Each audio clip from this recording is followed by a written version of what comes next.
Hey guys and girls, it's Birchy here from the B.Invested headquarters today, doing another whiteboard session, getting up some tips and tricks and understanding how things work out there. So today we're talking about understanding money and debt and the trap in life and how it all washes up. So I think it's important, right? If you want to be a good athlete, you need to understand, I don't know, I'm not an athletic person, right? I don't play sport. I've never played sport in my life. I'm pretty Gumby when it comes to those sorts of things, right? But if I was to sit there and try and be a PGA Tour person, I'd have to know how to hit that ball, with what angle, with what, all that sort of stuff. If I want to be a swimmer, I need to know how my arms have to go, whatever the case may be. So to be successful at what you do, you need to understand your tool of sport or tool of choice on how to get there. So I think it's very important. I've spent so much time understanding how money works, how debt works, how the world works, because how can we play and win at the world of life if we don't understand how any of this stuff works, right? It's there to be used against us, and they're tools for enslavement and tools for entrapment, and that's why people just get stuck in life. So just thought I'd hop on. Wanted to make a video about educating people on the importance and how it all sort of works. So understanding where money comes from, understanding where debt comes from. So a lot of people think, I have a fear or a preconceived idea that debt is bad and money is good. And I look at them both and they're both the same. So let's go a step back and go, where does money come from to start off with? So people will think money comes from the government, right? Kind of, they buy the bonds to put us into debt. They go, well, it comes from the central bank, or it's backed by gold, or there's money out there, it comes out of a tree, or the bank's created, or I don't know, right? It comes from the sky, it comes from the heavens above, right? It's an illusion, it's an optical illusion of wealth, because we go to a 12-year indoctrination camp where you become a good little obedient slave to fit into the system. I've been there, we've all been there, right? And we're told, debt's bad from our family because everyone's entrapped. Everyone's caught by debt that's out there. But the core fundamental of money and how it's brought into existence is created from things called bonds, right?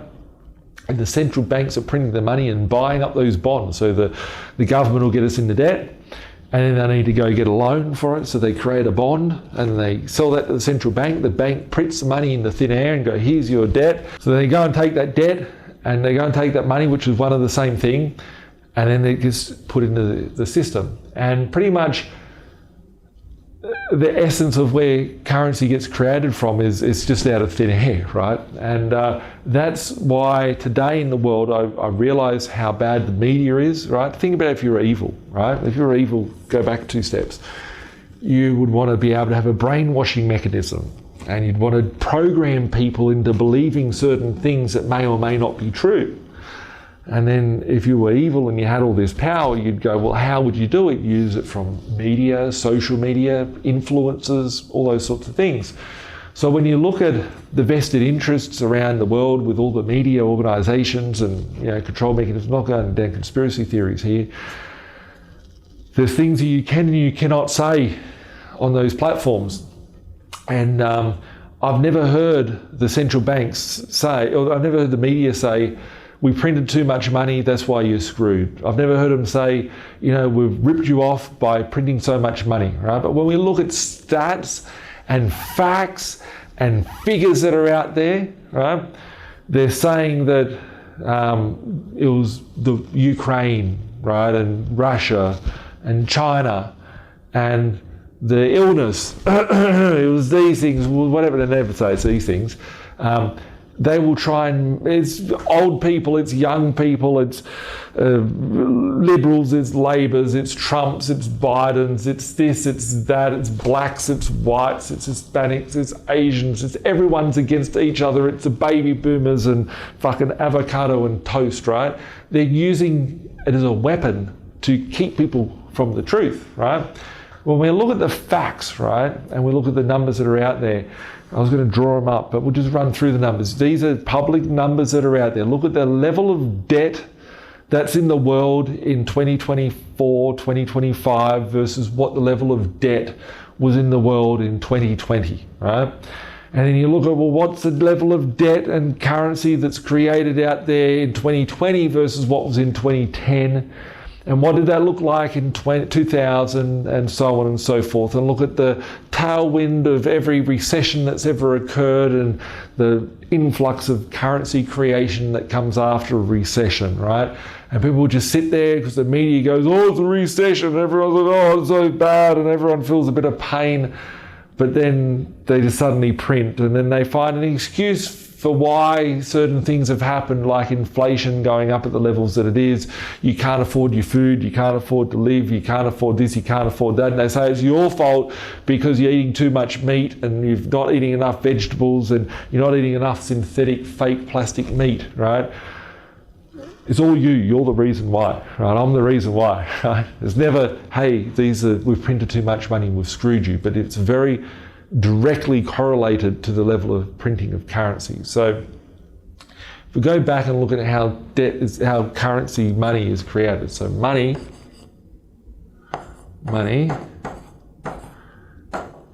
is a bond. That is debt. The debt, the money, is created out of thin air, right? It's borrowed into existence. So let's say that Australia took out $1 trillion loan, $1 trillion, right? Did the Australian government, did the AU government go and print that? No, they didn't. They went to the central banks, let's call them central bank, CB, and then they say, hey, we'll do a bond, right? We need $1 trillion printed out here, right? We need $1 trillion. Okay, cool. So then the $1 trillion goes into existence and we've got 10 basis points, which is the cost of it. 100 basis points equals 1%. So that is 0.1%, right? So if you took out $1 trillion, the annual bond yield would be 10 basis points, 0.1%. 0.1% of that is 1 billion. Right? Now let's say that the goes up from 10 basis points to 435 basis points. That means that the 1 trillion is $43.5 billion per year, right? Australia is now paying more on their debt than what the government, the Australian government, is paying more for their debt that they've taken out in the last 5 years than what they are on Medicare and the whole medical system. That's how fucked it is, right? But they've got us into this debt position because money was never created. It was purely printed and loaned into the system. So whilst everyone's being educated to go in and sell 40 years of their life, right? So 40 years of their life, and let's say that you're on a good income of $100,000 a year, right? $100,000 a year, that's $4 million over a lifetime. If you look back 10 years ago, it would have only been 50 grand a year, and it would have been $2 million in total, right? They're printing that, like the interest bill. They're just printing this shit, right?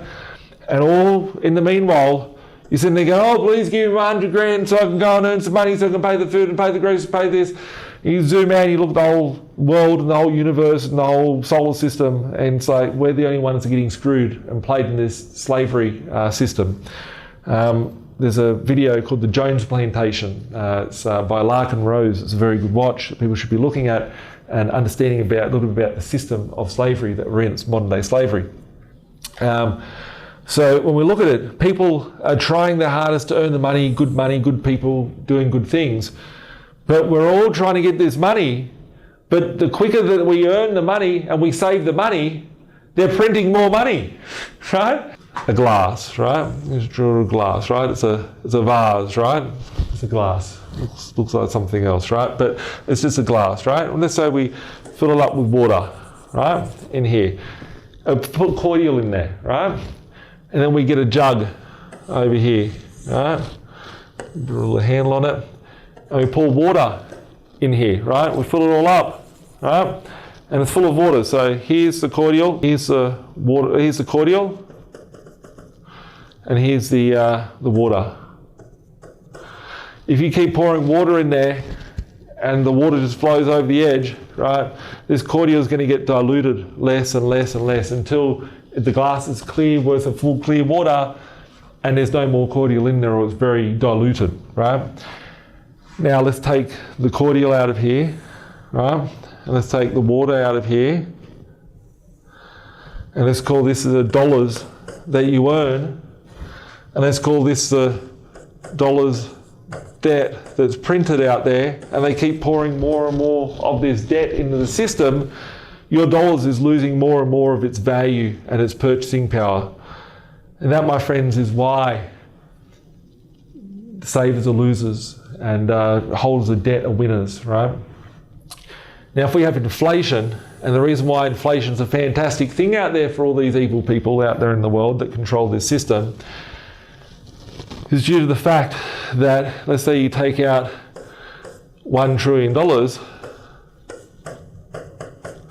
it's a lot of money, right? And then they have to keep paying more and more. It's like having a bigger credit card, right?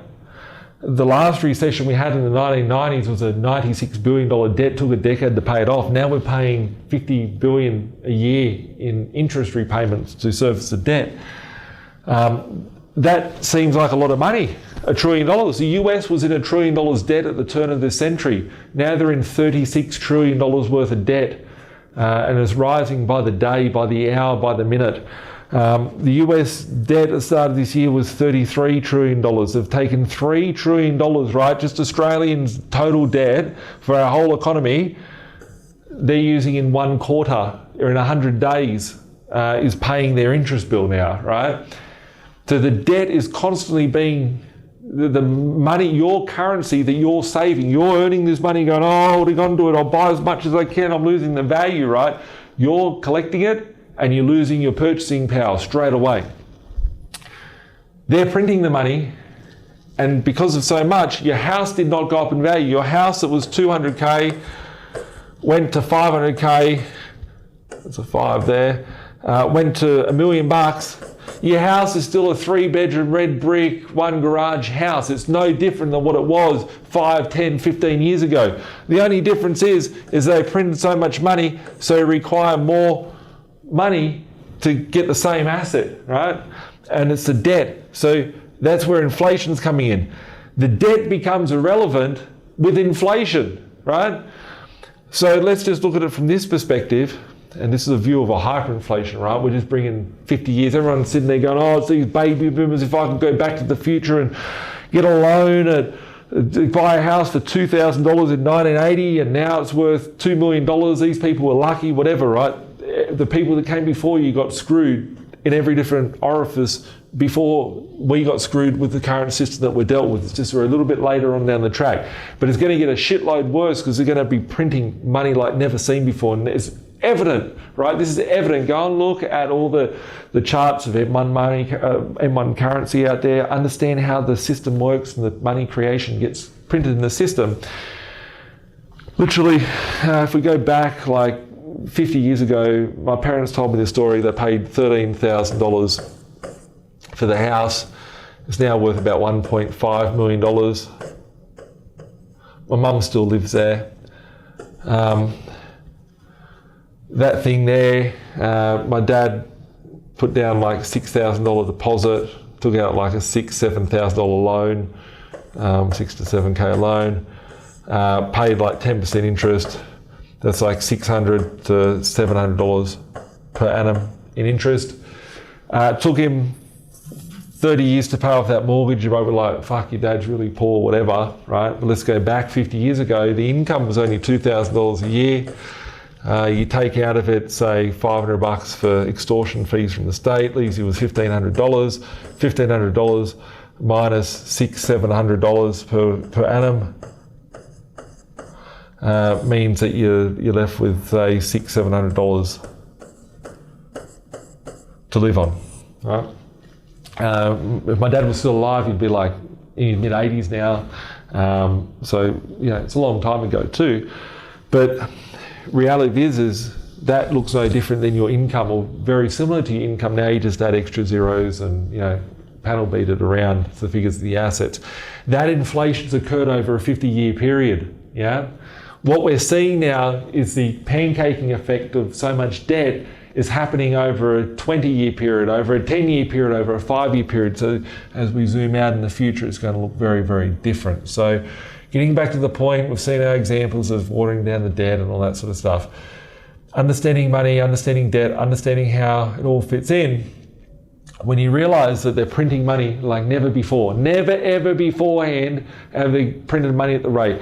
Never, ever, ever will your money buy you more than what it will today, right? If you've got $100 in your account, go buy some shit with it, right? Go and spend it, because it's losing its value at a more rapid rate than ever before, because they just keep printing and printing and printing and putting more in.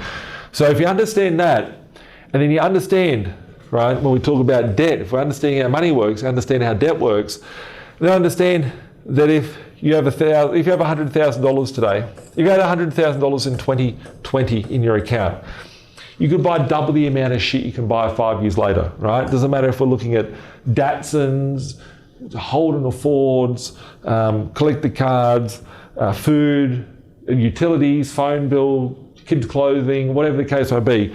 $100,000 is you're only getting half the amount of shit for that same money that you can today, right? So let's go back a step and say if we could go back to 2020, borrow $100,000, buy all the things that you could buy. Let's just draw little squares here. They could be cars, they could be houses, they could be whatever, right? And then fast forwarding to 2025, all that stuff, if you were to sell that same stuff in 2025, is now worth $200,000, $300,000, right? Your cash is losing its value. Debt becomes irrelevant with inflation. You can take today's cash or debt and repay it with tomorrow's devalued currency. That is the benefit of using debt. In every single cycle, when these things have occurred, like what we're seeing today, the most successful people out there have taken debt, held it against assets. Those assets have gone up with inflation, the currency's lost all its value, and you make the money. That is a very complex situation to explain in a very bite-sized piece. I hope I haven't sent you to sleep. Hope I haven't sent you to, some psych ward from looking at how depressing the fact of the system is. But it's going to get a lot worse, folks, and there's a lot of opportunities around that. I'm very, very excited. I did whiteboard sessions about hyperinflation back in 2020, and I said the specific timing of when it would start and when it would really ramp up, and we're going into the next phase of that over 2025, 2026, 2027. So be prepared. Get your shit together, understand how the system's working around you, and take advantage of all the opportunities out there. As I said in some of my recent videos, I'm in the process of buying 100 properties in the next couple of months. For myself personally, I see what's coming. So if you need help on building the strategy, reach out to the team, 1300 367 925, email us admin@binvested.com.au, click on the link and book yourself in for a discovery session. Thanks for watching. Have a great day. Bye for now.